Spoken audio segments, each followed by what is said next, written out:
N'olw'ensonga eyo gwe nga atereka ssente mirundi emeka gy'otunuulira ebintu bino. Now ebiseera bingi tubeera ku social media oba ne twogeramu kaawo ne ku mikwano gyaffe n'agamba teeka ssente wano oba teeka ssente mu kino. Kati ebiseera ebisinga mikwano gyaffe batutomeza yadde betusinga okuwuliriza. Tuvulaba mba njagala nnyo bw'ojja okusoma wano ojje ne mukwano gw'oyo gw'osinga okuwuliriza, kubanga ogenda muwuliriza akutomeze. So ng'ate bw'ojja naye wano kitegeeza mugenda kusoma mwenna. Bwe mumala okusoma mugenda kwewuunaganya, naye nga bwe mwewuunaganya mwenna mukola ki? Mwenna mubitegeera. Naye ebiseera ebisinga mukwano gw'oyo talina layisensi emukkiriza kwogera naawe, naye gw'oyinawo era gw'okkiririzaamu, era agenda kwogera owulirize. Kakati awo we wabeera obuzibu. So tuyina mikwano gyaffe bangi aboogera ku kye tuyita Roth IRA oba IRA. Kye tuyita IRA nga tetunnatuuka na ku Roth, kye tuyita IRA kitegeeza individual retirement account. Individual retirement account kitegeeza nti gwe nga omuntu owa bulijjo oyagala weesevingireko ku ssente, oyagala obeeko ne ssente ze weeteera ebbali ezinaakuyambako ku retirement. So essente zino osobola okutuuka n'ogamba nti engeri gye nyinza obutasobola ssente ezo zikwata n'enzinvestinga, munnyambe muzinzigyeko nga sinnaba kuzispendinga, muziteeke mu akawunti eno. Kitegeeza kati bw'ogamba bw'otyo ogenda kugulawo kye tuyita traditional IRA. Oguddewo individual retirement account, naye n'ogenda n'ogamba ab'oku mulimu ti awange nze nga bwe neemanyi ensevinga yange eyinza okubeera embi, essente buli kasita zigwa ku akawunti yange sijja kusigaza, kati munnyambe muzinzigyeko nga tezinnagwa ku akawunti. Kati kitegeeza nti otutte kye tuyita traditional IRA. Akawunti eno gw'ogiguddewo n'ogiwa kampani ne bagiteekako ssente nga tebannazikusasula. Kati eno akawunti eyawukana nnyo ne gye tuyita 401k oba 403b, kubanga eno 401k lwakuba tukisoma 401k, eno tax code oba kawakatirwa mu tteeka eryakateekawo nti omukozesa anajjangako ssente ng'omukozi asiimye n'azimuteera ebbali azikozese ng'atuuse okuritayalinga. So akawakatirwako etteeka eryo lye lyateekawo kye tuyita 401k. Kitegeeza nti gwe omukozi okyasobola okugaa nti nze sisiimye ssente zange kukola ki? Kuzitwala, muzindekere nga bwe ziri, nga bwe nazaagala bwe nzikola bwe nzirya bwe mba muzimpa, kasita muggyako emisolo gyammwe. Ekyo kigenda kusoboka. Naye ate osobola okugamba nti muzinzigyeko. Kati kampani era nayo mu tteeka eryo erina ebbeetu okugamba nti katukole kye tuyita matching. So 401k oba 403b match. kitegeeza nti kampani ekyasobola okugamba nti gwe buli 100 ky'osevinga ffe tugenda kukuwayo $2 oba 5 up to 5% of your income. Ntegerekeka. So wano kampani ebeera egambye nti tugenda kuwa tugambe okola emitwalo 10. Emitwalo 10 emitwalo 10 5% ey'emitwalo 10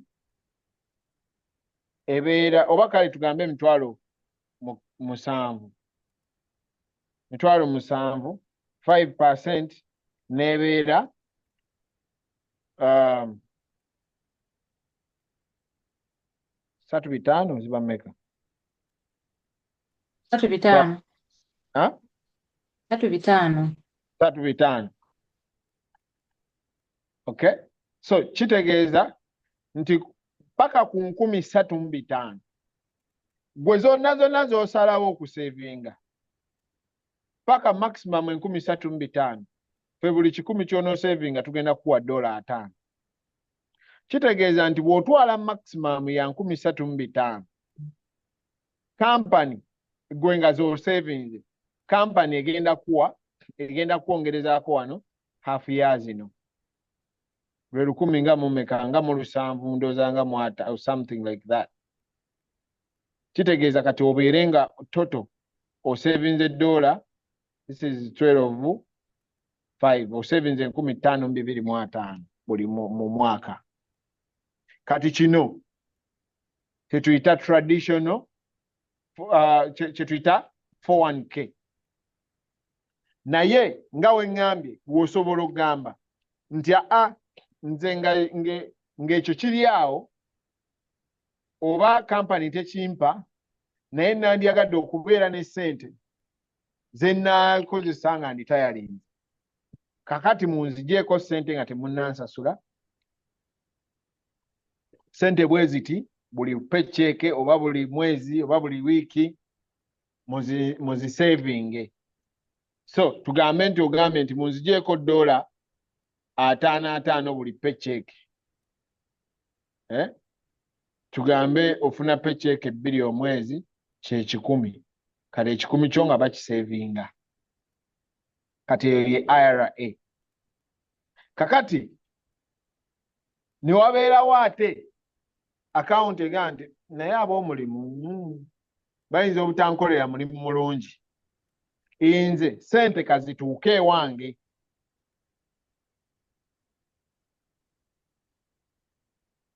Kazituuke ewange nze nzejjireko nkole ki? Nze savingire mu account eya retirement. Kati kitegeeza kubanga wano babadde bazikujjiddeko kampani ebadde ezikujjiddeko nga tonnasasula musolo. So nga tennabala ebbugumu nga mpulira lingi njeko ekijjake nga tonnabala musolo kampani egambye nti ogigambye nti munsevingire. Kakati wano ogambye nti nze nja kyekolera. So because ogambye nja kyekolera kampani egenda y'okuggyako omusolo ekuwa ssente zo.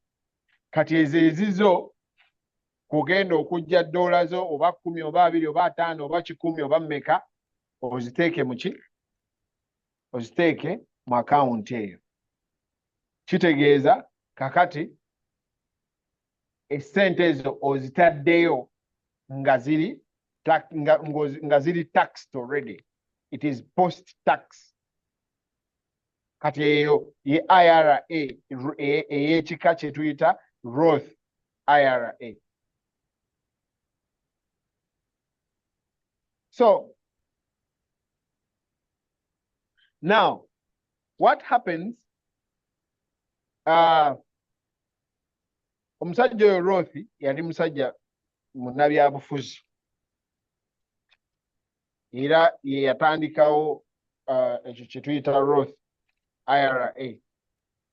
But what happens, again, nga bwe nkugambye nti ekinjogeza bino kubanga saagala omuntu abuuze omuntu atalina license kubyogerako. Now, mu Roth IRA mubeeramu contribution gye bakugamba nti ogenda contributinga ssente bwe ziti maximum. Bagenda kugamba nti ogenda ku contributinga okusinziira ku ssente z'okola. Okay? So, kuliko limit, bagenda kulimitinga ssente z'oteekamu. Okay? So, you are going to be limited on contribution, but you are also going to be limited on your income. Nti waliwo wootuuka nga baga nti gwe ezo ssente z'ofuna nnyingi eno tojja.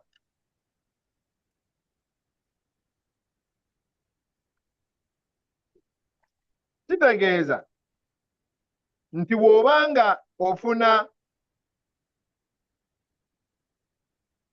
ssente ng'okya contributinga ku Roth IRA, ssente zo zikyali ntono z'okola. Ideally kye kitegeeza.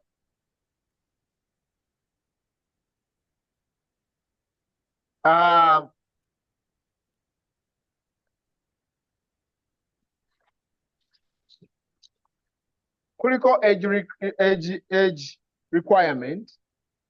You can contribute to an IRA at any age. If you have a traditional IRA, a Roth IRA, or both, the maximum combined amount you may contribute annually across all your IRAs is the same. So if you are under age 50, this is 2025 though, while you're contributing $7,000 a year. Okay, and if you are over 50, you're contributing a kanana. Now, if you are under age 50, 2026, also contributing a paka kudola kasambu bitano mwaka. If you're over 50 plus, so contributing up to 8,600. Why? Lwaki waliwo a difference mu age ne sente. Kubanga bagamba nti omuntu ali under 50 akyalina time nene ey'okusobola contributinga ku retirement ye. Aina time nene akyasobola singa asigala akola ekintu kyekimu ajja kuba ne ssente ziwera. Naye ate ono ali 50 plus obudde bumuweddeko. Jjukira nakugambye wano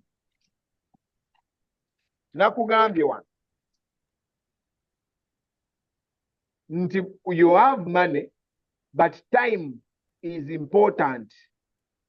Time joyina mu contribution ku retirement yo eri very important. Oyina budde bwenkana ki. Now kitegeeza bw'oba oli 50 plus obudde bugenze. Kyebaba bagamba nti oyo tumuwe more times a contributing a little more kubanga obudde bukoze eki bumugenzeeko.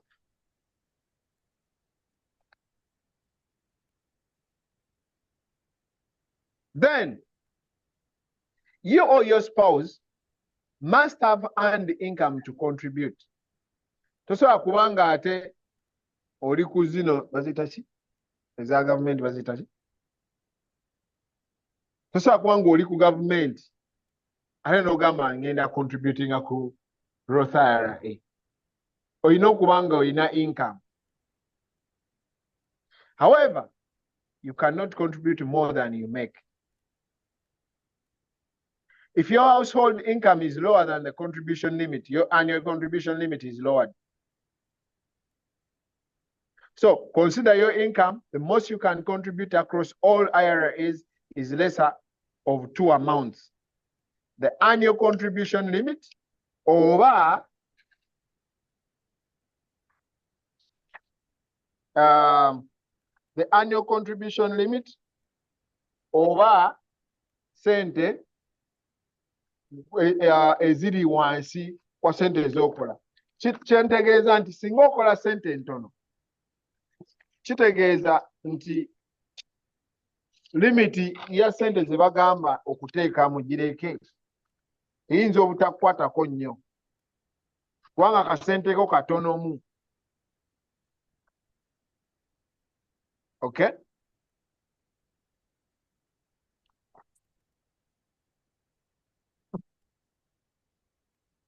So these are the requirements.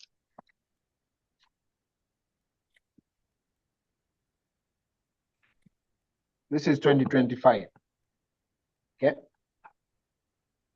Filing status. Because you're filing at 2025. Kat 2026 gundi zafulumye, then bonobo filing. So this is 2025. If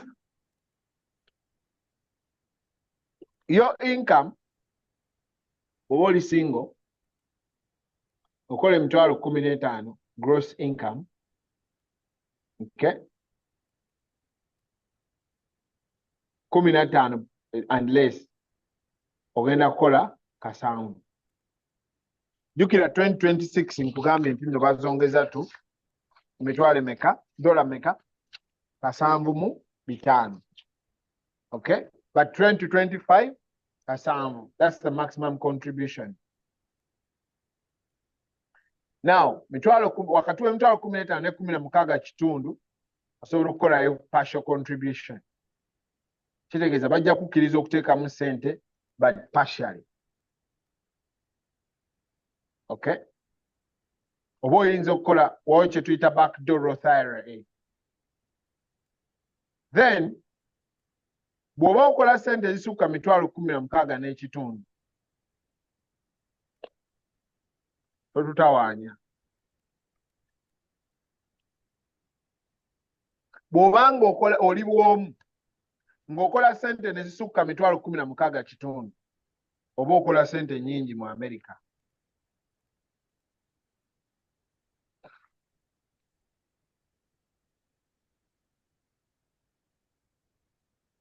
Bw'obanga okola sente nga mufayiringa nga married, nga mukola sente ezikka nga toto bwe mwegatta nga mukola sente ezitawera mitwalo 23, then musobola contributing akasanvu. Bwe muba wakati wa 23 na 24 musobola contributing ayo ku kitundu. Bwe mubeera nga muli wansi waggulu wa mitwalo 24 nga bwe mwegatta nga bwe mwegatta sente ze mukola muli waggulu wa mitwalo 24 temututawaanya mu Roth IRA.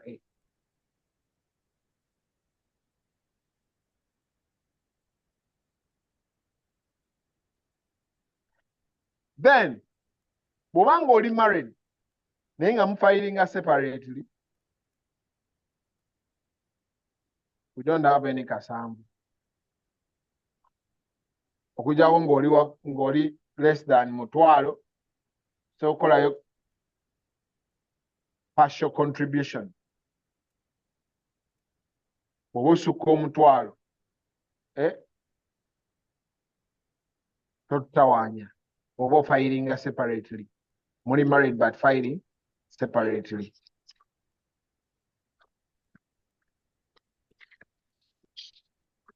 So kitegeeza nti bw'obanga ogenda okuteekayo sente zo mu Roth IRA, ebyo byonna bigenda kujja.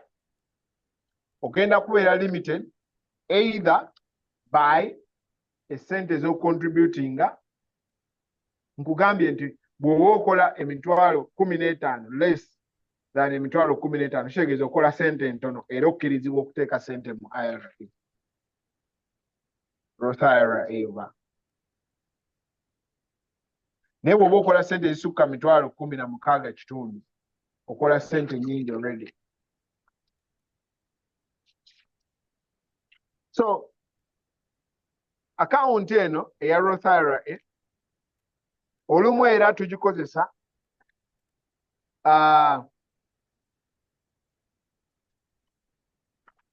this is 2026 though.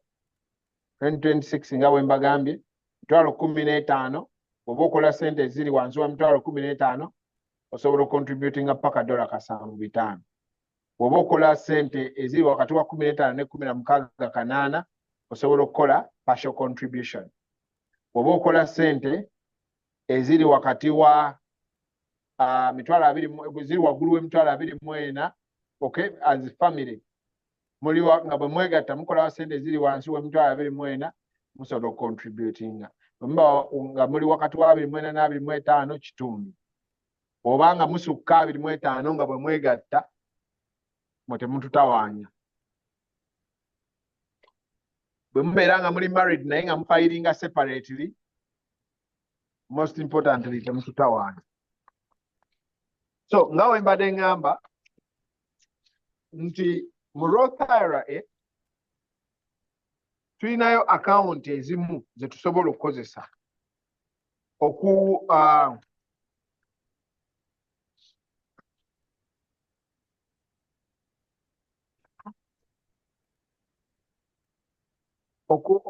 ng'ogyeko eya retirement tulinayo gye tuyita Roth IRA for the kids.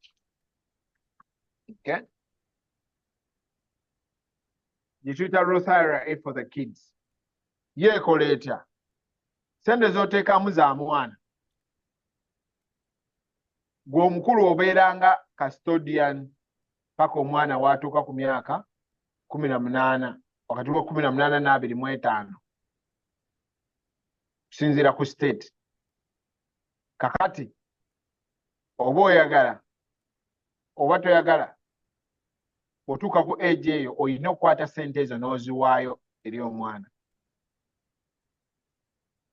Omwana okusobola okukwalifyinga ku gye tuyita Roth IRA for the kid alina okubeera ng'ali wansi wa myaka 18, okay, and must have employment compensation, maybe a babysitting oba ashovelinga snow, okay, oba alina W2 income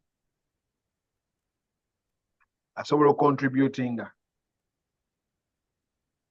Oba afuna gift abeerako ne limit tasobola ku exceedinga earnings z'akola mu birabo. For example, singa akola $100, then $10 ze zisobola contributingibwa mu account eyo. Again, ne ku mwana maximum contribution is $7,500 for 2026. So omwana sente z'akola ye maximum ya sente z'asobola okuteekamu. Kitegeeza asobola okuba ng'akola sente $, tugambe 15,000 mu mwaka. Okay? That is the maximum. Kitegeeza nti ayinza okuba nga mu Roth IRA eya kid ataddemu 2,000 gwe n'omwongererako 3 nga gift. Tasobola kusukka 15,000 z'akola. So sente ezo bagenda ziteeka mu ki? Mu different investments, stocks, mutual funds, bonds, CDs, okusinziira ku gwe kyokola ki? Kyoyagala. Okay? Withdrawals, there is no federal income tax on withdrawals of contributions, which can be taken at any time. Sente za Roth osobola ozijjayo z'otaddemu n'otasasula musolo. So it's a tax-free account.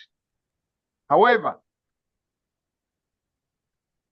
earnings can be withdrawn tax-free once the account has been opened for 5 years and one of the following conditions is met. Omwana oyo yaggulawo account nga muto atuusiza 59.5 oba sekyafudde oba afuuse disabled oba a qualifying for first time home purchase. Okay? So,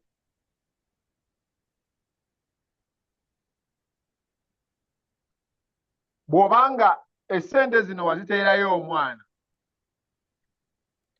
okay? Sente waziteerayo omwana, mani oba ezo byembalaga birabika bulungi. I'm hoping. Sente zino tugambe nti wazisevingira omwana nga muto, by the time we yakulira n'aba nga alina emitwalo 5 za savings. Emitwalo egyo 5 aba akyasobola okuziggyayo nga tasasudde musolo, kubanga in any case yaziteekayo nga asasudde omusolo already. So asobola oziggyayo at any time nga tasasudde musolo. Naye amagoba gezikoze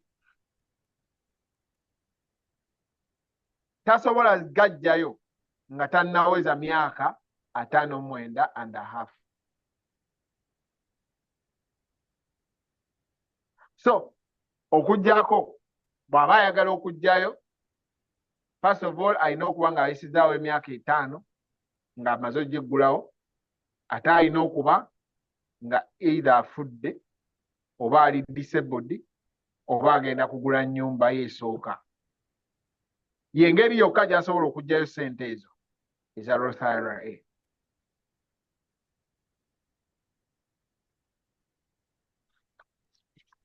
Now,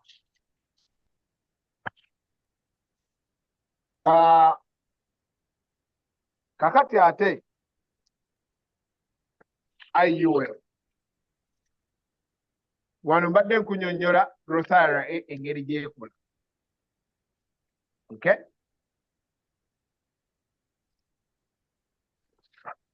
Kati ate IUL. IUL, your retirement account is a life insurance account. Wabula, life insurance account ate gy'osobola okukozesa for your retirement. Wano njogedde ku Roth IRA,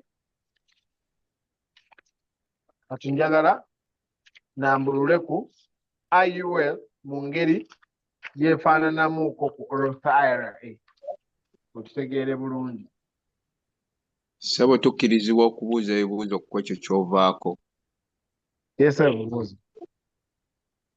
Mbadde nsaba ontangazeemu ssebo ku nsonga 2. Esooka, omuntu kati omwana oyo bw'abeera nga tannaweza myaka 59 n'ekitundu, God forbid, n'ava mu bulamu bw'ensi, what happens?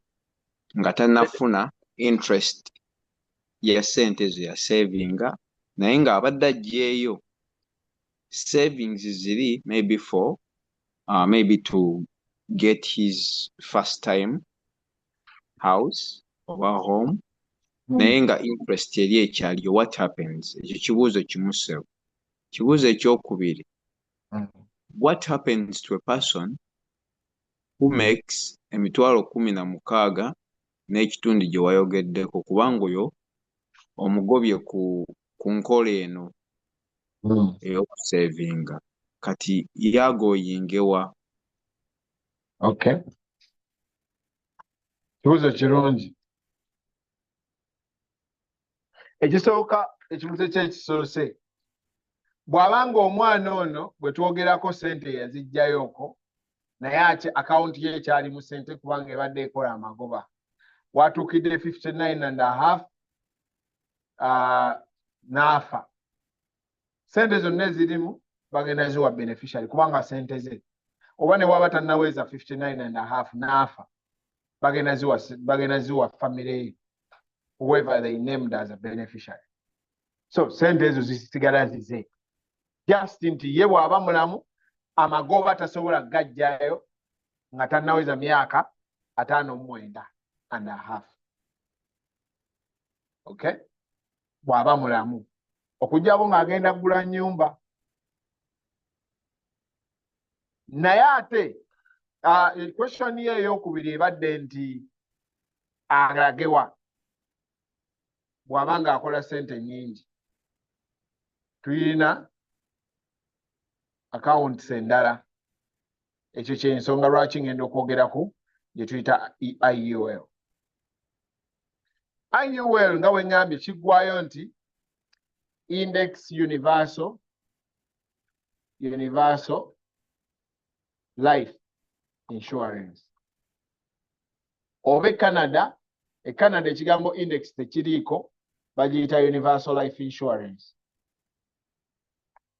Yeekola etya? Nga bwe nkugambye nti mu IRA gwe ssente IRA you are opening up an individual retirement account. Okay? Njagala ssente mbeere ne ssente by the time we naakola ki? We naalitayalingira njagala mbeere nga nina ssente ezisobola okummala okwebeezaawo. Kati kyekikuguzaawo IRA. Now, ne IUL ekyo kyekigikuguzaawo, kye kimu ku bigikuguzaawo.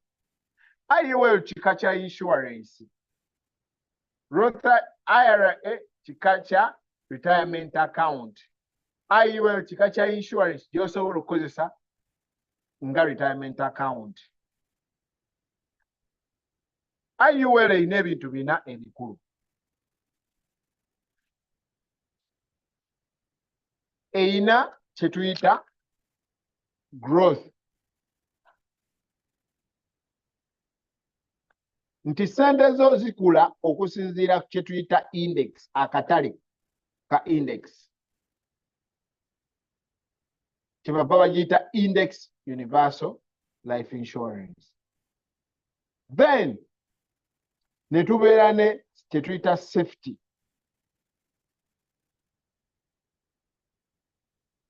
Safety kitegeeza nti singa akatale kagwa, kubanga wano mu growth bwe kambuka nga ssente zo zambuka, naye singa ate kagwa kabeera ne bakuwa 0% oba 0.75% okusinziira ku kampani gy'olinamu akawunti eno. Now, ekyo kinene nnyo ku muntu ate ayina IRA eri gye njogeddeko. Omuntu alina Roth kino takiyina, ayina kino. Okay? So, in other words, singa nkubaka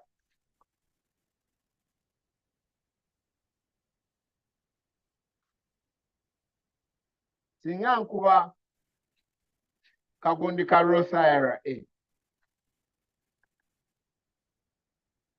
ngenda kugamba teina growth. Erina growth, okay? Erina tax advantages.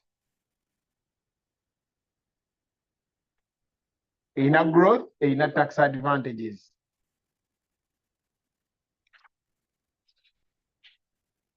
Naye ate IUL erina growth, erina safety, okay?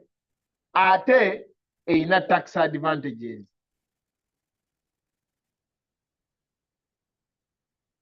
Nti nga bw'olaba Roth nti ssente zino ozijjayo nga tosasudde musolo, ne mu IUL ssente ezo ozijjayo nga tosasudde musolo. Enjawulo yazo zombi ku musolo ngenda gikulaga mu maaso. Then IUL erina kye tuyita protection. Kitegeeza ki? Kitegeeza nti oyinako death benefit, oyinako death benefit ti bw'ofa family bagenda giwa ssente. Then oyinako bw'olwala terminally oba critically oba chronically.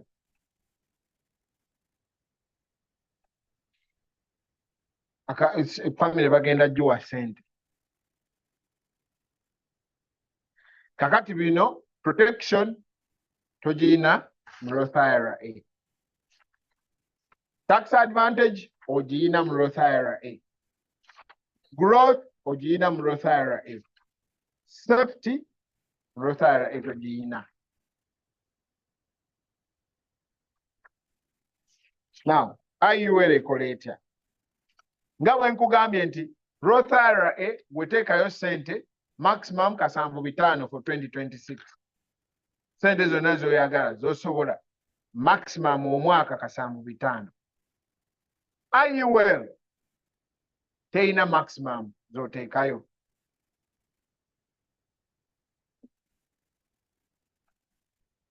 Maximum yaayo esinziira ku insurance ki gy'oyagala. In other words, bw'obanga osabye $3,000, maximum contribution ebe esinziira ku $3,000. Naye singa ogamba nti maximum contribution yange egenda kuba ntono, mu kifo ky'Emitwalo 3 kansaba 5, ogenda kuba ogyongezza. Bw'olaba nga nayo ntono soogamba nti mu kifo ky'Emitwalo 5 kansabe $2,000,000, kitegeeza maximum contribution yo ogyongezza to ogyongezza ku ssente z'oteekamu. Mu IUL, mu Roth IRA toyina busobozi obwo. $7,500. Bw'oba okola ssente nnyingi giveeko.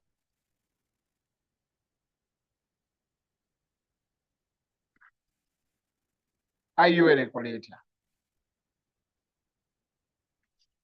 Zino zombi company zenkulaga wano tuzirepresentinga.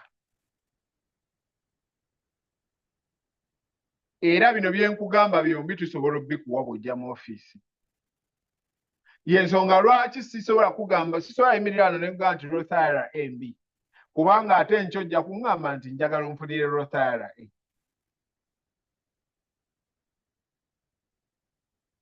Kale ate era sisobola kugamba nti IUL mbi kubanga era enkyo ojja kujja okuŋŋamba nti njagala ku IUL. Wabula omulimu gwange bikusomesa obitegeere. Kati omuntu bw'anaakugamba nti Roth IRA mbi gwe manya alina IUL yokka. Tasobola gikuwa eno Roth IRA.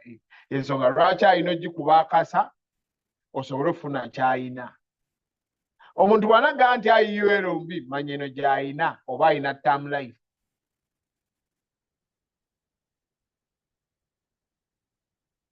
Gy'asobola okuwa. Kati alina okukuba IUL akasa osobole okutwala term life gy'akola ki? Gy'alina. Kati bw'onojja mu ofiisi yaffe olw'okuba byonna tubirina, tugenda bikusomesa busomesa bwe bikola. Now,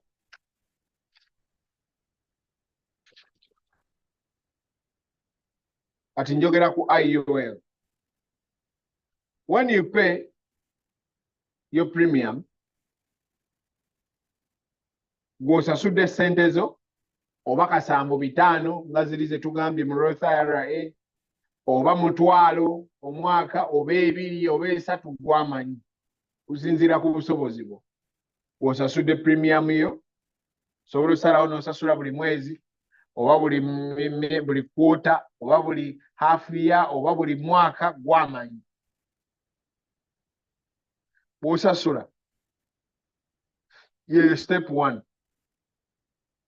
Nga baddira nga bajjako ssente ezigenda okusasulira insurance. Kubanga jjukira eno life insurance policy kitegeeza olina okusasula fees za life insurance policy eyo ze tuyita cost of insurance. So zezo policy fees and charges. Mu Roth IRA namwo olina okusasula charges kubanga bagenda kuinvestingira. So namwo olina okusasula charges. Namuno mu kifo kya charges kati wano ogenda sasulira cost of insurance. Okay? So osasudde ssente z'omwezi ne bajjako ezigenda mu ki? Cost of insurance. Net premiums zibeera allocated across a variety of index accounts. So buli company eyina kye tuyita IUL eyina index accounts ez'enjawulo. S&P 500, Nikkei, Nasdaq, index accounts ez'enjawulo. So the net premium is allocated across those index accounts. Net premium kitegeeza ki? Nga bamaze okuggyako fees ezisigaddewo nga bazaalocatinga. Kati ezo ze baalocatinze ze zigenda okukula okusinziira katale nga bwe kakula. Nga mu IRA bwe nkugambye nti ssente zino z'oteekayo, of course zo tezirinaako life insurance, so tebagenda kuggyako cost ya insurance, wabula bagenda kuggyako cost ya okuyinvestingira. Ezisigaddewo baziteeke mu katale. Na wano ezisigaddewo bagenda ziteeka nga zisinziira katale.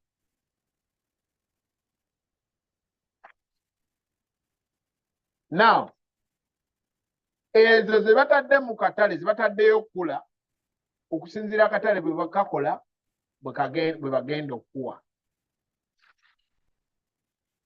Sometimes I say account eno esobola okubeera capped. Capped kitegeeza nti bagenda kugamba nti okusinziira ku safety eno gye tukuwadde ti akatale bwe katuuka ku 12% oba 13 oba 15 ene namba, essente ze tugenda okuwa tezijja sukkaawo olwo kiba capped. Kitegeeza nti akatale bwe kakola 18% fe tugenda kukuwa 15 okusinziira ku kino kye tukuwa wano. Okay? Oba basobola nti fe tuli uncapped, akatale nga bwe kakola bwe tukuwa.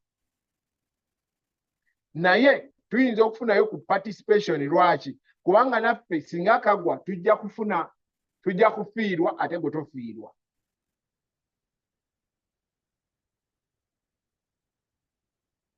Kati gw'osalawo kiruwa ky'oyagala. Naye jjukira ssente wano zikula naye akatale bwe kagwa tezigwa.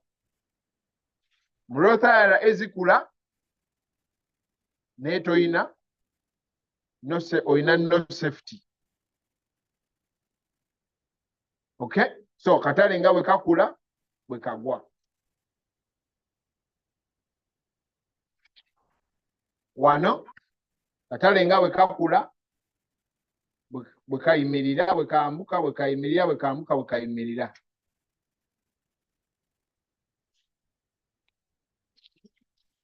So IUL bwete bwekola. Significant differences ziri ki?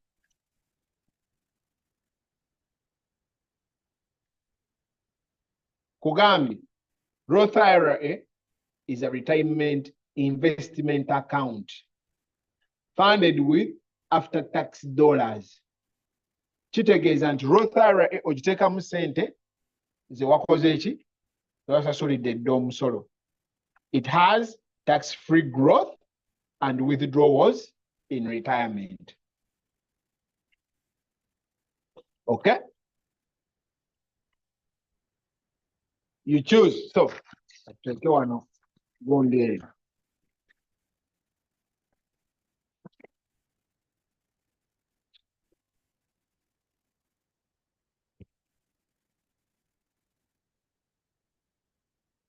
So, tuyina IUL, tuyina ne Roth IRA.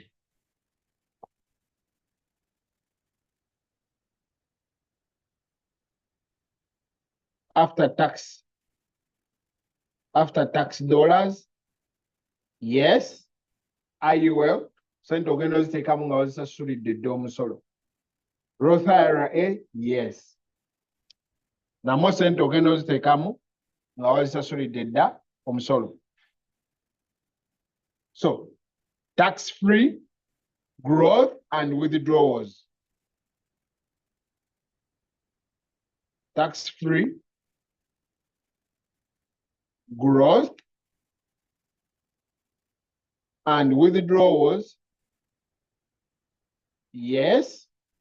Mu IUL, yes. Mu Roth IRA. Okay, but nkugambye nti mu Roth IRA the gains olina kuzijjayo ng'oli 59 and a half. Wano gwamanyi.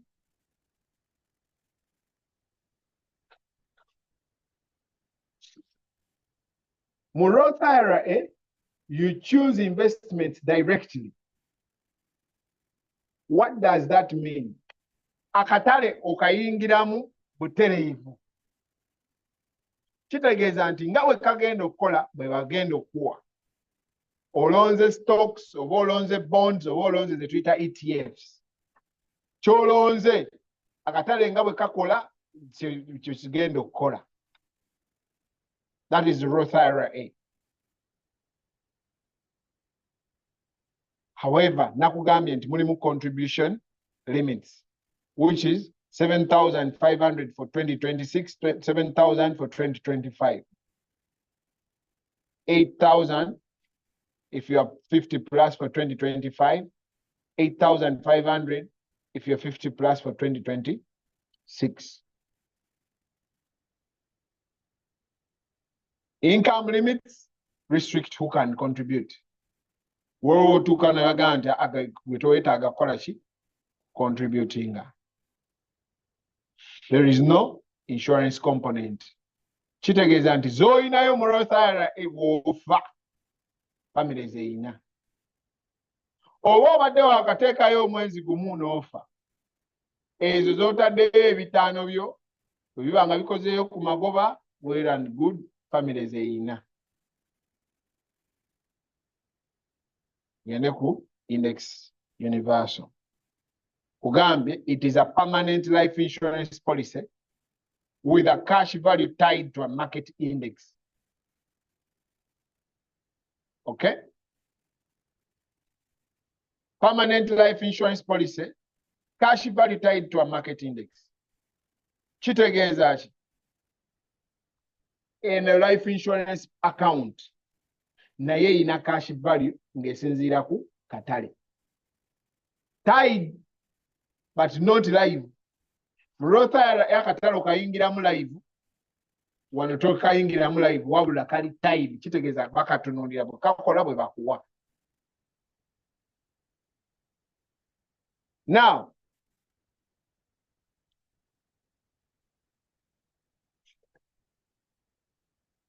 cash value growth, cash value grows tax deferred and loans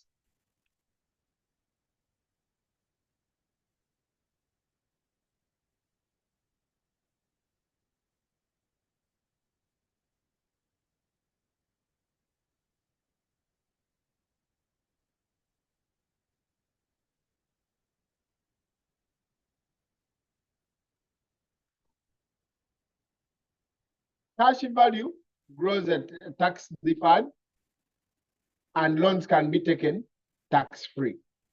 Ekyo kitegeeza ki? Bw'oteekamu ssente mu IUL zikula. Bwe zikula okkirizibwa okuggyayo nga tosasudde musolo. Osobola okuggyayo loans oba okuwithdrawinga tax free. However, tax deferred element kitegeeza nti singa later on ogamba nti insurance ngivuddemu, kitegeeza obudde ku component eri tax free. Kati ogenze okubeera tax. Kitegeeza amagoba ago kati gagenda kubeera tax. Kubanga insurance ogigadde oyagala bakuwe ssente ze ezirimu bw'okite.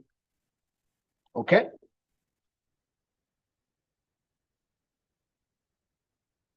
So, the cash value grows at a tax deferred way. Singa account ogivaamu, as long as okyalina insurance policy, togenda sasula musolo. Ng'era ne mu Roth IRA nkugambye nti togenda sasula musolo ng'owithdrawinga sente ze wateekamu, naye singa oyagala okuwithdrawinga amagoba nga tonaweza 59.5 ojja kusasula omusolo osasule ne penalty. Na wano singa ova mu insurance ojja sasula omusolo, tojja sasula penalty tho naye ojja sasula omusolo.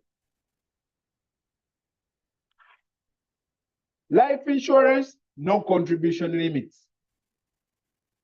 Kitegeeza you can put in far more than a Roth IRA allows.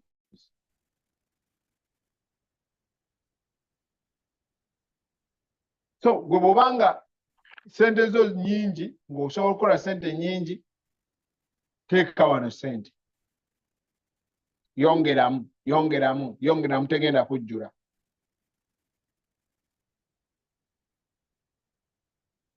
It includes a 0% flow. IUL jengamba. Meaning you don't lose cash value in a down market. Akatale bwekagwa togenda kuluzinga sente. However, jukira nagambi, the gains are capped. Sometimes kisinziira ku product gy'ofunye. Zisobola okuba capped, zisobola okuba uncapped. Depending, but you have zero. If the market goes down, ngepozinga. Market way katolwalero botunulira ku 401k botunulira ku oba botunulira ku Roth IRA account esaawa eno olwakata lw'olutalo. Kale ate Roth IRA manya IUL ate yo eyimiridde. Roth IRA egudde. IUL eyimiridde. Katale bwe kanaddamu okwamuka zombi zanga zaamuka. The problem nti eno eyimiridde n'eno egudde, kitegeeza eno egudde yeetaaga kupushinga nnyo okutuuka eno eyimiridde. Kubanga n'eno etandika bw'ate ku katale bwe kaamuka ate naye etandikirawo okukola ki? Okwambuka. Premiums and death benefit are flexible. Osobola osalawo nti kanteekemu bwe ziti oba kaleero kannyongezeeko oba leero kankendezeeko mu index universal life. Enjawulo yaazo nga bwe mbagambye. Growth potential, Roth IRA ekula because eri mu market munda. So there are higher long-term growth potential. Esobola okukula. Sometimes it's kula more than the IUL. IUL growth is capped and tied to an index. Again, it depends on chichoina account chijoina. Nga bwe nkugambye waliwo account gye structuring nga eri capped oba gye structuring nga eri uncapped nga tuli mu IUL. So you have more stable but typically a little lower returns. Singa oba ogikapinze kitegeeza singa okapinga singa tuteeka mu strategy eri capped nekola 15 nga eri capped ku 15 katale bekakola 18 owa Roth IRA afunye 18 gwali capped oli 15 newe kagwa 15% owa Roth IRA afiiriddwa 15 ate gwe oli ku 0.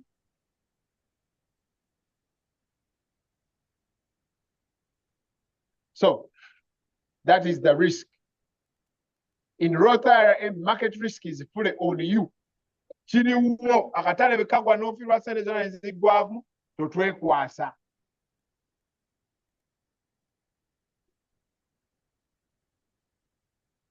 Mu IUL nga bwe ngambye njogere ku capped ne uncapped.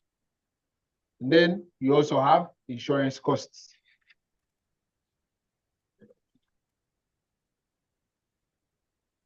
Okay. So now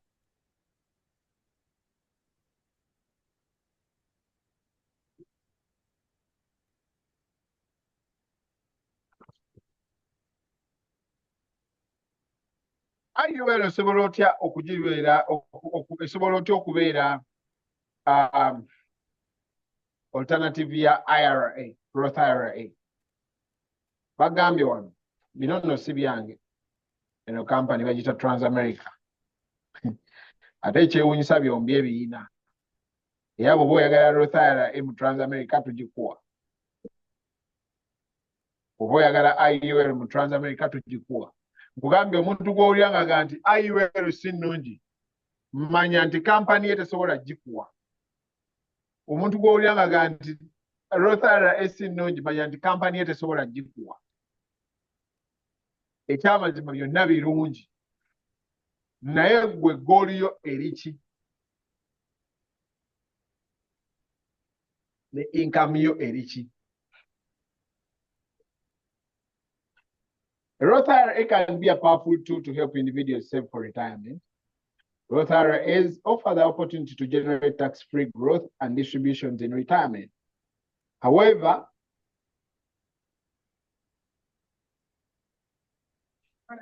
yes, Prince. Wanji?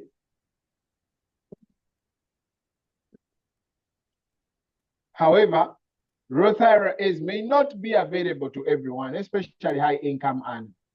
If your income exceeds the limits to be eligible for a Roth IRA, or you are already contributing to the maximum of your Roth IRA or other qualified plans, a permanent life insurance policy may be a solution for additional protection and supplementary retirement income that offers favorable tax treatment when structured properly. Clients who may benefit from a Roth IRA alternative are those people who need for financial protection provided by life policy death benefit. Kubanga jukira IUL erina death benefit nti singa ffe mitugamba tekemu bitano bwe noteeka mu Roth IRA nze neteeka mu IRA bwe noteeka mu Roth IRA nze neteeka mu IUL ne tufa in the next month, famire yange eyinza okuba nga erina emitwalo 5 bwe famire yo nga erina 5. Okay? Then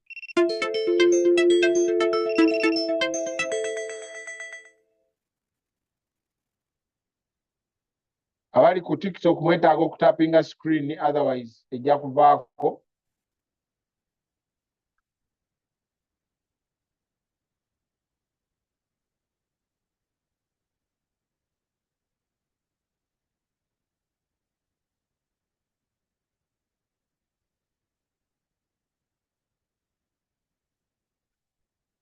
So, if you need, bw'obanga olowooza nti alright, ng'ojja kuba nti nja kuinvestinga, njagala okuinvestinga, ate watira nga nfudde bufi, nga sinnaba na kumalayo investment gye njagala, kyekibaawo. Kakati gwe kyova ogaa nti awaayi kanfune IUL eno such that ne bwe mba nfudde egenda kumpaayo ssente eri famire yange, oba singa ndwala, okay, singa ndwala mbeere nga nina ssente zisobola okukola ki, okunzijanjaba. Kati kitegeeza gwe ogenda kutwala IUL bw'oba olowooza ku ky'okulwala, kubanga ssente ziri mu Roth IRA w'olwalira ziyinza okuba nga teziwera, nga tezinnawera kujjanjaba. Ate in any case it is your investment gye wandibadde toyagala kukola ki, kujjawo ng'olwadde. If you're already maximizing Roth IRA contributions, otaddemu already ssente zisoba mu 7,500 mu 2026 oba 8,600 ng'oli mu 850 plus, then ssente ogenda zikujja oziteeke mu IUL. Income, if your income exceeds Roth IRA limit to participate, okay, kitegeeza ki ky'ogenda okukola. Bw'oba singo ng'osusse emitwalo 168 ogenda kujja mu IUL. bwe muba married nga mususse emitwalo 25 mugenda kujja mu IUL Rothai ya bagoba oba nga mwakuteekamu maximum mu 401k. Okay, mwagala kulaba owalala wensobola oteeka ssente eza retirement. Rothai again IUL yegenda okuba engezi nga bwe mbagambye. Tax free accumulation ku bombi. Roth IRA a tax free accumulation.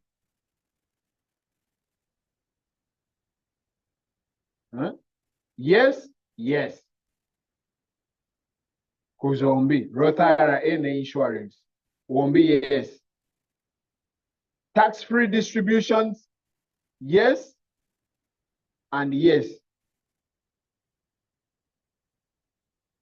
Distributions. Death benefit protection, Roth IRA eina. Life insurance, IUL eina. Minimum distributions, no. Roth IRA, no. More life insurance. Contribution restrictions, Roth IRA eina, IUL teina. Earnings limit to participate, Roth IRA eina, IUL teina. Tax penalty on early distributions, Roth IRA eina, IUL teina. Fees or charges, Roth IRA ogenda kusasula investment fees, life insurance ogenda kusasula life policy charges. So life insurance fees zebakucharginga ate bagenda zikuwamu insurance.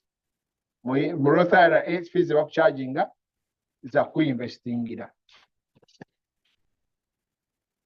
So as you maximize your contributions to tax-deferred qualified plans, you may need a solution that minimizes the impact taxes and market volatility have on your assets.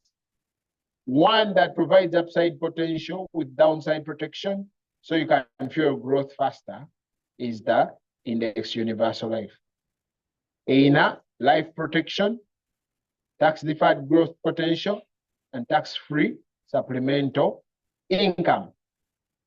Okay? Now, tugambe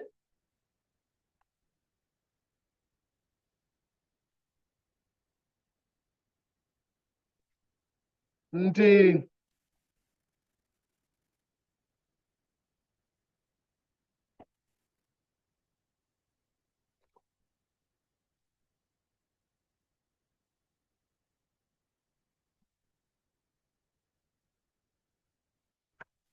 only 45 years old.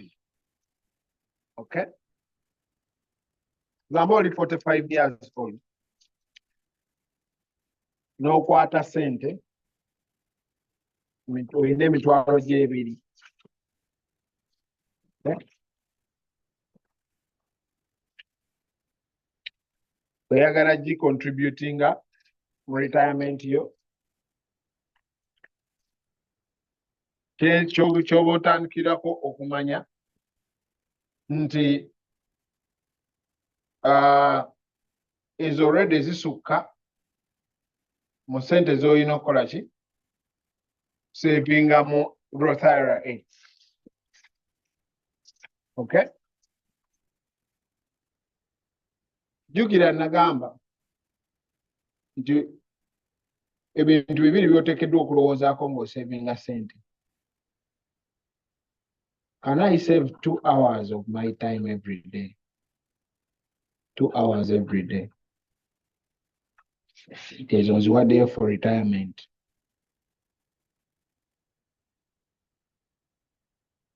This is what you want to do. Over. Can I save 20% of my annual income? Also saving a 15%,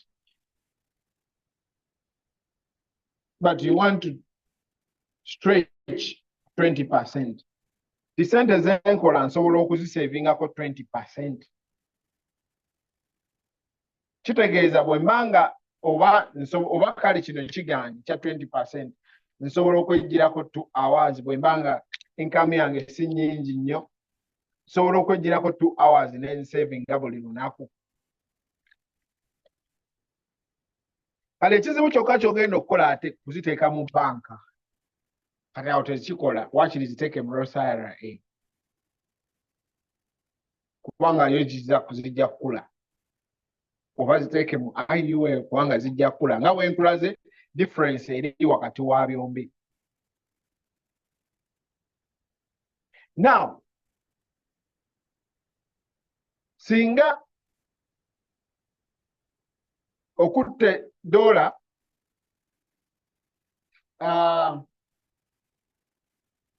kasanvu bitaano. Okay?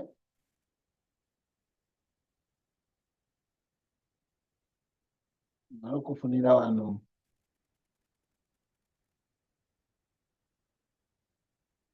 Tulina $, zaffe kasanvu bitaano.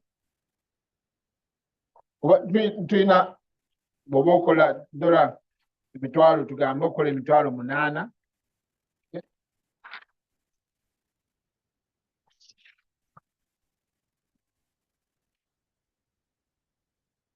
So tugambe okola emitwalo 8. Okyasobola okuggyako akasanvu ebitaano n'oziteeka mu IRA bw'oba nga totya katale. Naye nga bwe nkugambe nti bw'oba oyagala okumanya akatale bwe kakola kati okeberako ku Roth IRA oba okubira omuntu agiyina. But 20% of this would be 12,600.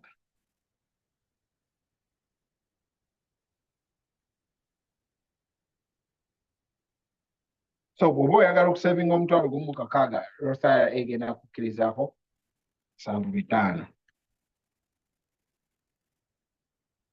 Osobola okubeera ne IUL ne Roth IRA, of course. Kikkirizibwa, teri ayinza kugaana. Bw'obanga oli mu income limit eyo. Naye kye mbadde njagala okulaga nti osobola okuba nga sente zo zikula ku rate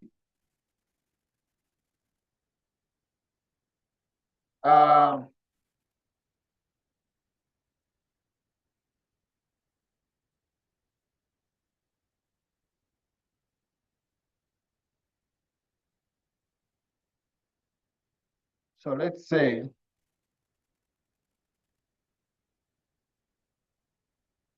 njagala tulabe nti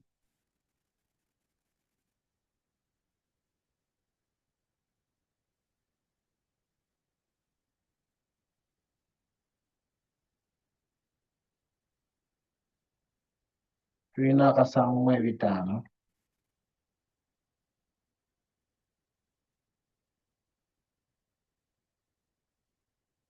Njagala tulaba account eno engeri gyegenda okukolamu.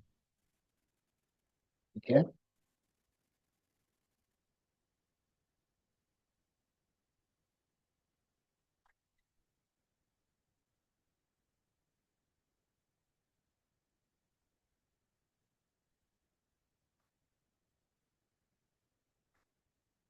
Tugambe nti oli 45 years, olina $, zo kasanvu bitaano, oyagala kuritaringa ku myaka 67, n'oteekayo sente, ojja kubaamu n'emitwalo nga 42 mu account yo by the time you retire.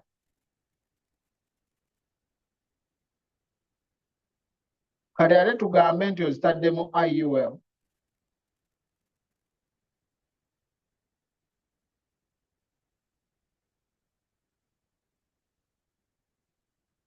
Now,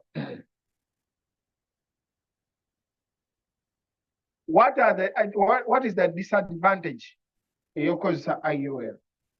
Disadvantage yokozesa IUL nga bwe nkugambye ogenda sasulira life insurance cost. Akati eri omuntu agamba nti nze sijja kufa ate nze nfe abalala baganyulwe. Akati gwe IUL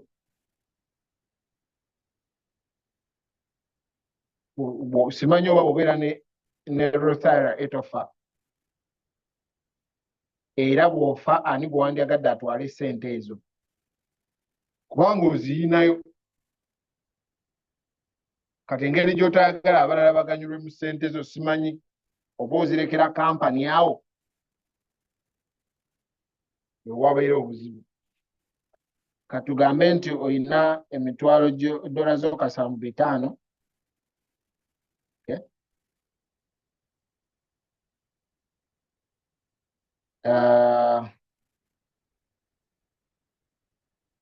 Omwaka, which is the contribution nga bwe nkugambye nti Rothera oyinayo emitwalo gyo 42. Katugambe nti 20% yo ya $1,600, then you still have some money. Okay? $7,500 nga wengambye kyasobola okukateeka mu IUL instead.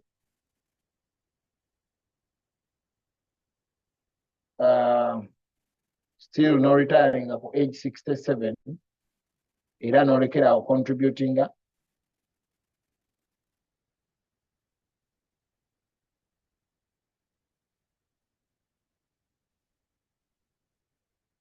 tulabe sente meka z'obulamu nazo.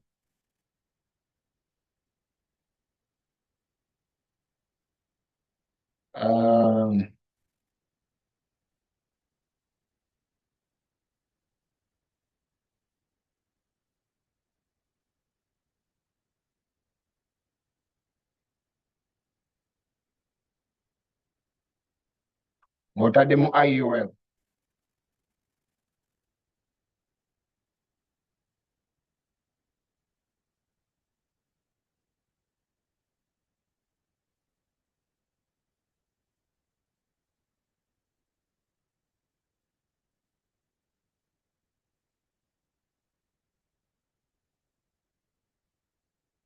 Itaddemu $7,500. Yeah.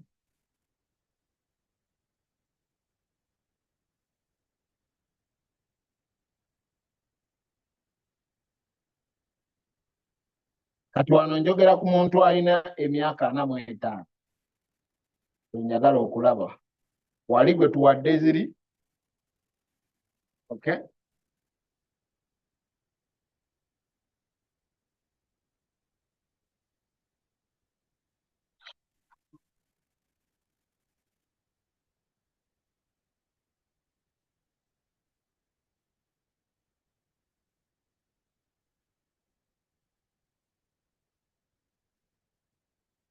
Kati tuimagine nti akatale tekagwako.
Bintu bibiri byenkoze wano.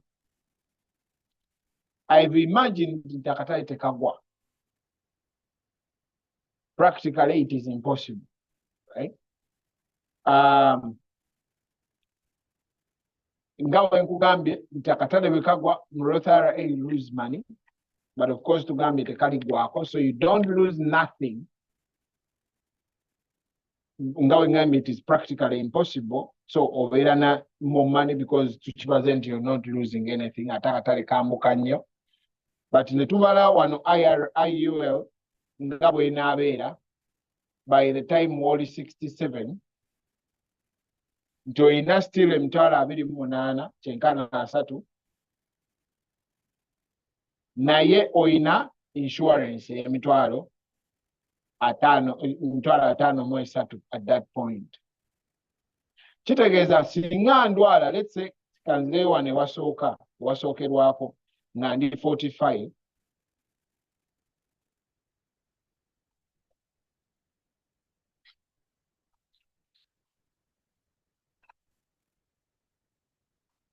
singa ndwala in the first year n'emitwalo 25 zinzijanjabe, oba singa tufa ffenna in the first year we've contributed $75, okay, family yange ina 25 mu kakaaga, in the first year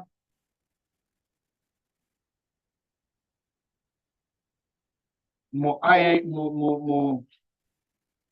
Roth IRA tulina $75.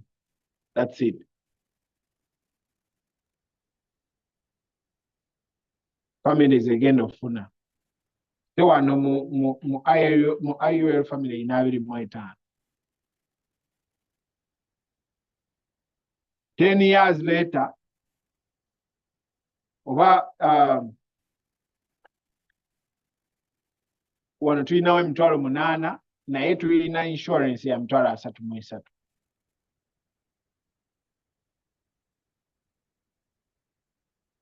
Ten years later, tulina emitwalo 9.5. And that is it. So, kati nga wengambye nti wano tukibaze nti akatale tekagwa, that's why gundi egenda kwambuka nnyo. But practically this is not possible because akatale kabeera bwe kati. Okay? So again, that's why it is very important for us to understand kiki kye ngenda okukola, what is my goal. Again, nga bwe ngambye you can have both accounts. But jukira ngambye nti you need to save 20% of your income. So bw'oba okola emitwalo 8 nga you want to save emitwalo 16, where are you going to put that emitwalo 16?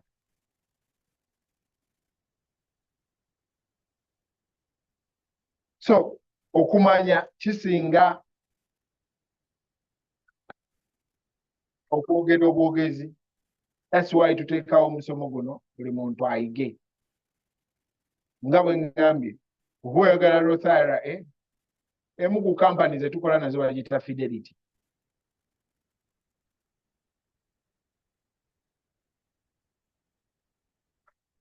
Roth IRA tugikufunira. Oba oyagala IUL tugikufunira. Oba oyagala byombi tubikufunira. Kubanga waliwo omuntu eyangamba bangambye IUL mbi. Okay. Mugamba ya, okay. Ani yagambye? Omukyala. Waliwo omukyala namulabye n'agamba mbi. Mugamba okay. Genda omugambe nti gwe gy'oyagala agikuwe.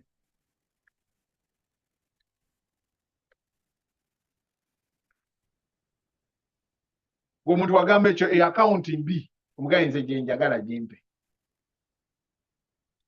Kitegeeza akugamba mbi kubanga tasobola gikuwa.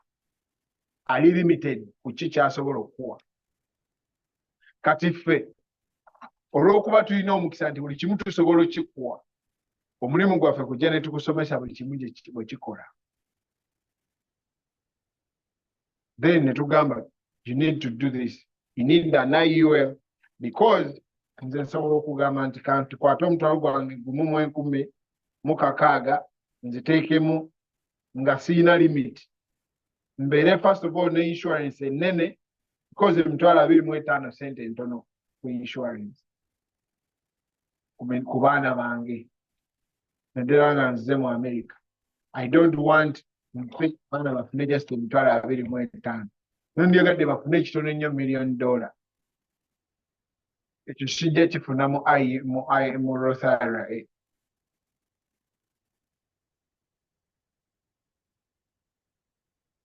So ensonga lwaki tusomesa abantu, tujja wano ne tusomesa abantu otegeere buli kintu ku bino bwekikola omanye nti osobola okkikozesa. Again, binankwata emitwalo gyange 2 ndi 45 neŋŋamba okay, kola emitwalo 10. Okay, kola emitwalo 10. Emitwalo 10 kandyeko emitwalo gyange 2 investing buli mwaka. Kwa nkugambye olina okuinvestinga 20% of your income every year. So bwe nkwata ezo sente ne nziteeka mu Index Universal Life, what is going to happen? Kubanga ndi 45 okutuuka nga ndi 67 wenjagala okuritaringira, account magitaddemu emitwalo 44, nga mmanyi nti nina garanti sente tezigenda kugwa kusinziira katale, nga nsobola ogijjamu emitwalo 72 at that time. Kiki enkoze nze? Nkutte just 20%, mitwalo 2 buli mwaka, nengisavinga. Ngenda okuweza emyaka 67 nga nina account gye nsobola okugyamu emitwalo 76. Naye ate nga bwe nfa oba bwe ndwala ate nina miliyoni namba n'emitwalo 7 okundabirira. Abantu abo betugenda ne bakolako kino kye bakola, asobola okuba nga alina IRA naye ng'alina somewhere account ye gy'ateekamu ssente. Jjukira eno account ate egenda muwa long term care. Buli mwezi egenda muweereza ssente. So omuntu talowooza just leero, wabula alowooza bwe naalitayaringa. Olina okubeera ne plan nti bwe naalitayaringa what is going to happen.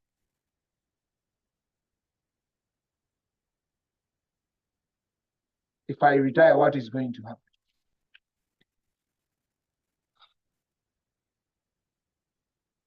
So, eyo plan gye tukuyambako okuzimba kye natandikiddeko nga ntandikira ddala kye twayise financial foundation. What is your life going to be like? Ekyo bw'otokitegeera ensonga lwaki ogenda kukola paka wonookutuka.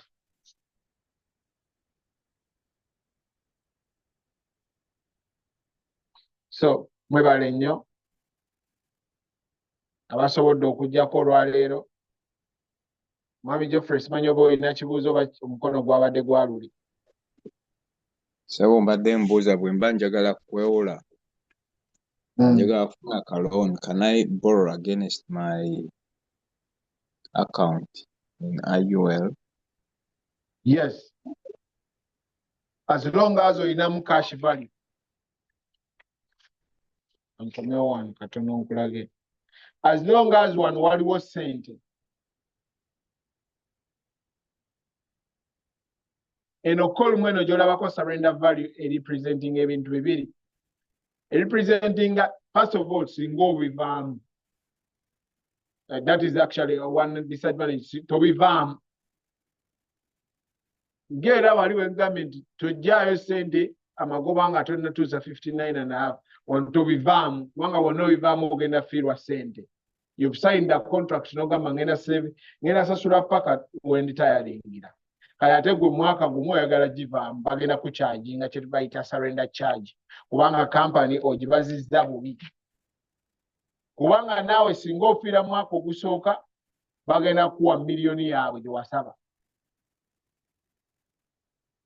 so nabo tebandiyagadde ate ogambe nti mwaka gusooka mbivuddemu mu nzirize zange tebajja zikuwa you've surrendered the policy so eno call erimu sente bw'osarendaringa ki kye bakuddiza tebakuddiza bakukyajinga eyo paka nga polisi omaze naye emyaka 15 kyova olaba bw'otunuulira wano ku myaka 15 wano sente ze zimu wano 37 na wano 37 kitegeeza z'olinayo zino ze sente zo zino ze sente zo zino z'osobola okugjayo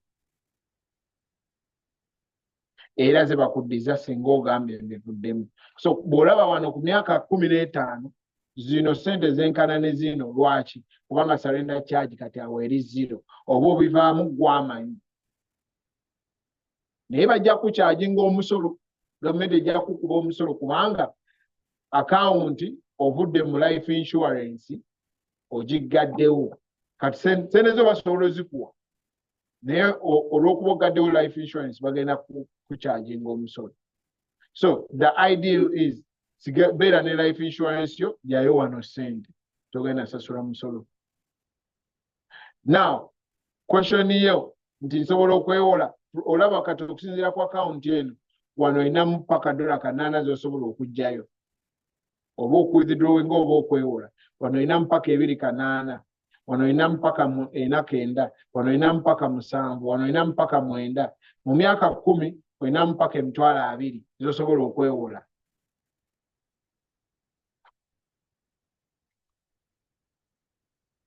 uze Mami Geoffrey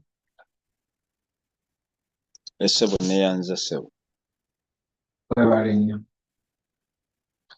Okay. Simanyi oba waliwo omuntu omulala alina ekibuuzo. Ndaba Ann is iPhone. Osobola okuba unmutinga n'ombuuzaako Ann is.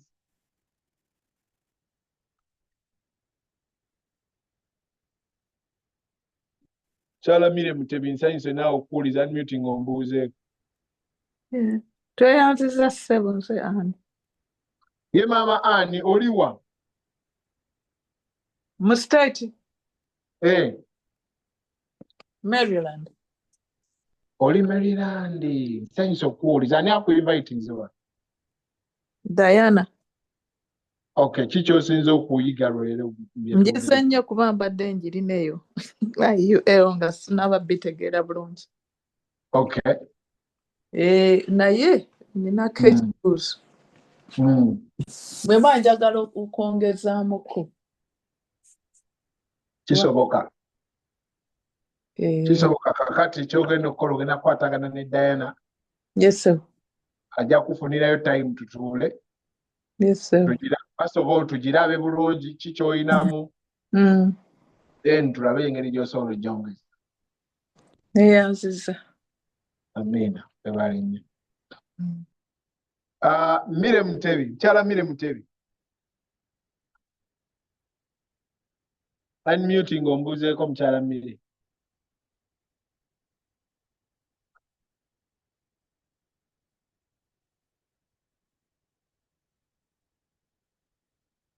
Mire Mutebi ompulira? Moses Tagayala. Unmuting ombuuzeeko. Wangi Sebo. Sebo oli oti? Ndi bulungi Michael. Obulamu bulungi? Bulungi Sebo webala omusomo ogwo. Ki ekisinza okukwatako leero? Ekisinza okunkwatako oyo omwami agambye waba ayagala okwewola. Then n'ekyogambye kyogambye ku kyokuba nti nno tulina okusevinga 2 hours. Kintu kikulu nnyo ekyo kubanga oluusi bwe tubeera abalamu tulowooza tumazeeyo. Beerabira nti obulwadde buba bunajja ng'abakadde be tukolako tebukulabula ate tebumanyi myaka. Kubanga ebiseera ebisinga abakadde bwe tubakolako ne bafa ndoza tulowooza bo bagwanidde okufa. Webale nnyo. Ffe tugenda kubeerawo emirembe gyonna ne twerabira nti buyinza okukya nga gw'okolako naawe kati bakkolako. Thank you very So much. kikulu nnyo ekyo ekyokuba nti no tukirowoozaako ekya 2 hours ezo olabanga entono naye kyeka overtime ziyinza okubaako amakulu ge zikkolera. Definitely. Weebale nnyo. Lilian yampadde invitation. Mwebale bannaye butatukoowa okuba nti oluusi mutuyita ne tutarespondinga positively. Naye mwebale butawanika. Neyanziza ssebo neyanzeege. Onkaagadde tubayita ne mugaana. Tuba bize ke mazima Michael naye mwebale butawanika. Lilian doza Lilian adda amanyi invitation. Kano byebampitira biyambaani. Kituufu Michael kubanga ne tukola ku bantu bangi ne ogwe n'oteeberezaamu n'ogamba okuva lwe najja mu America nkoze ku bakadde bameka nga bafa. Era ne weebuuza gwe ekyenjawulo ky'olina okuba nti gwe buyinza okutya n'otafa lyeriwa nga tekiraba. Ate nga at the end of the day bitumalamu byonna bya pozikola n'ozikola Michael. Ne bazikuteerako ne ziggwako bulungi ng'era akawunti bwe yabadde nga tonnagenda kukola. Bwe kiri. Naye weebale nnyo ssebo weebalire ddala butatukoowa. Amiina, webale nnyo webalire ddala.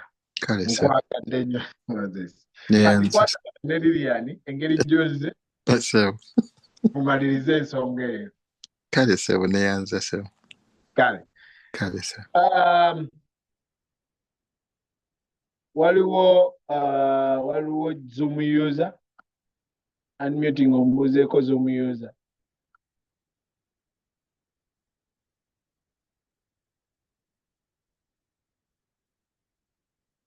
Zoom user ne ba iPhone mulinga 3-5.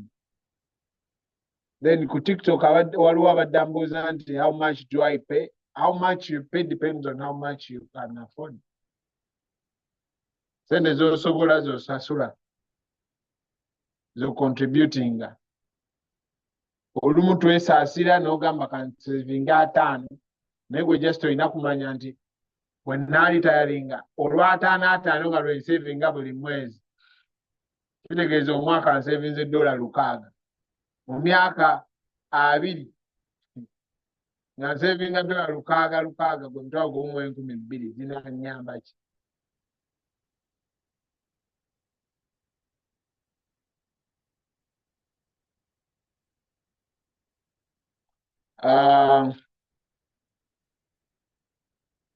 Ivan Weswa. Unmuting ombuuzeeko Ivan Weswa.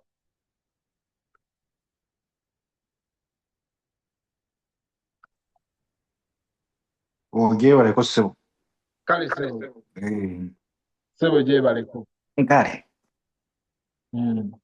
Nze mukirano, it's my first time to join, so mbadde following ndabe kyekigenda mu maaso. So unfortunately joining is late, I guess, because ndabe nga etandika ssaawa 2 ate kati ze zino olw'edda dakika nga 3 okuwera emmeka okuggwako. So probably next time nja kujja mu budde nsegere what is happening. I've seen some posts mu group naye sinaba following bulungi getting a gist of what the program is about.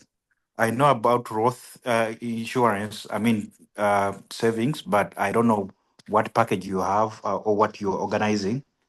So but njagala okutegeera, unfortunately nzize leero mu group. Probably I'll get hold of someone or back by yourself. Then from some background of what this is all about and tegeere bulungi nange probably I can be part of the team. Wonderful. Yeah. Ojijje mu group ki link?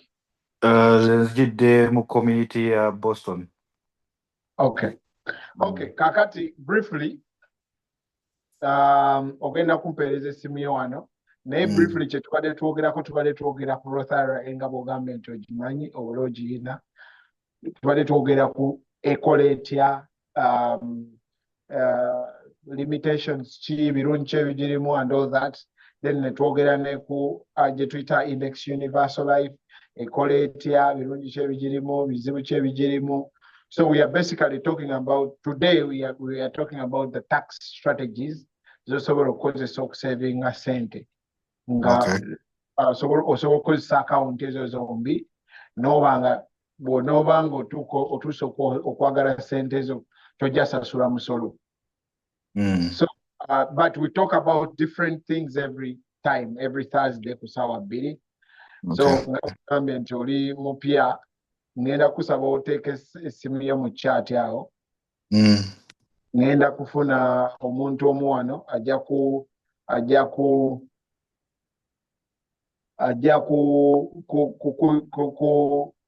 kukwatagana naawe. Okay. Then tusobola okuyambagana. Waliwo omuntu gwe ndabye agambye nti abadde nga akuyita naye lwakuba ate talinaako linnya kati simanyi obaani. Naye nga weebale nnyo okujja. It is never too late. So mpeereza teekamu essimu yaawo mu gurupu then tugenda kukwatagana naawe. Okay, all right. Oteeka essimu yo ku chat awo rather. Okay.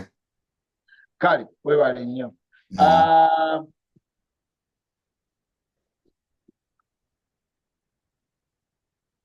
Zoom user, waliwo omukyala bamuyita Zoom user. If you can unmute and say hello. Then abali ku TikTok naawe bw'oba olina ekyobuuza osobola okubuuza, otherwise eddakiika zituweddeko. Njagala okubeebaza mwenna olw'okubeera wano. Buli lwakuna tubeerawo ssaawa 2 paka ssaawa 4 ez'omu Massachusetts, ziba 11 paka ssaawa 1 ey'e California. Ate zibeera ssaawa mu Central Time zibeera ssaawa 1 paka ssaawa 3. Tubeera wano. Ate era bw'oba omisinze ku Monday tubeera n'omusomo gw'Oluzungu. Osobola okubeerako, osobola okuleeta abantu bo ne basoma buli Monday. Ate era osobola n'okujja ku ofiisi yaffe wano. Buli Saturday tubeera n'omusomo, ofiisi eri Burlington. Bayitawo 209 Burlington Road, Bedford.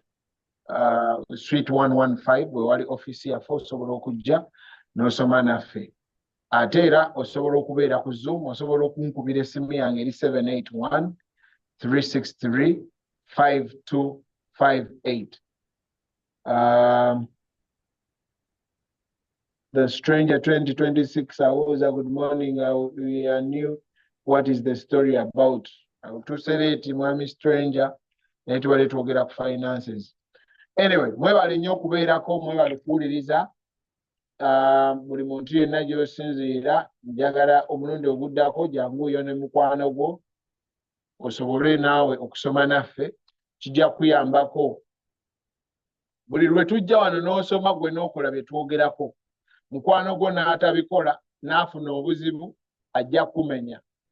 So kiba kirungi nnyo gwe n'omwesooka n'omuleeta n'asoma. Bw'asoma n'agaana okukola bye tumugambye, bw'oba wejjeeredde ogugwo oba wagukola wamuleeta. So mwami Weswa nga bw'ogambye yagala okubeera ku ttiimu, ekyo kinsanyusizza ate nnyo kubanga kitegeeza bwe tunaakwatagana tojja kubeera nga naawe oyiga ate osomese n'abantu abalala. Bwe tutyo information naffe engeri gye twagifuna ate twagala okubeera nga tugisubmitinga mu bantu abalala buli kaseera. So webale nnyo, webale ddala okulaba linki n'ogamba kangendeko ndabe. That's very good. Otherwise mwebale nnyo, mwebale ddala, musule bulungi. Tujja kubeera ne Women's Day event ng'ennaku z'omwezi 28 wano ku ofiisi yaffe. Lujja kuba nga tucelebratinga abakyala. Omwezi guno gwonna ogwokusatu omwezi gwa kucelebratinga abakyala. Era I think mwezi next week tujja ku highlightinga ku abakyala ne kiki basobola okukola ne sente meka zosobola savinga, because I've learned that abakyala are very emotional about their future than men, but more responsible. So twagala naffe tubasupportinge kubanga baagala okuyiga okusinga oba oli awo ate ffe abasajja. So twagala abakyala twongere obasupportinga. Next week definitely omuntu ananzikiza wano ku ttiimu gyenkola nayo nti wali ogambye genda kwogera ku bakyala engeri gye basobola okusavingamu ssente ey'enjawulo n'akawunti zaabwe n'ennamba zaabwe. Tulaninga ennamba ez'enjawulo tulabe nti bw'oba oli myaka bwe giti bw'osavinga ssente bwe ziti. Bw'oba oyagala kuba na $1 million ng'oli ku myaka bwe gityo osevinga ssente mmeka ebyo byonna tujja biraba wiiki ejja.